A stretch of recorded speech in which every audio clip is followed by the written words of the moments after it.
ସାଙ୍ଗମାନେ ମୋର ଖାଇବା ହେଲା ଉପମା ଆଉ ପରଠା ଆଉ ମଟର ତରକାରୀ।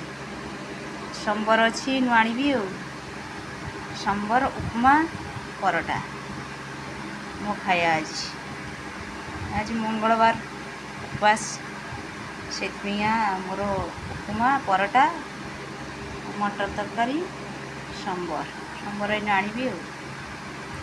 ସାଙ୍ଗମାନେ ମୋର ଖାଇବା ହେଲା ଉପମା ଆଉ ପରଠା ଆଉ ମଟର ତରକାରୀ। ସମ୍ବର ଅଛି ନୁ ଆଣିବି ଆଉ। ସମ୍ବର ଉପମା ପରଠା ମୋ ଖାଇବା ଆଜି ମଙ୍ଗଳବାର ଉପବାସ, ସେଥିପାଇଁ ମୋର ଉପମା ପରଠା ମଟର ତରକାରୀ ସମ୍ବର ଏଇନା ଆଣିବି ଆଉ।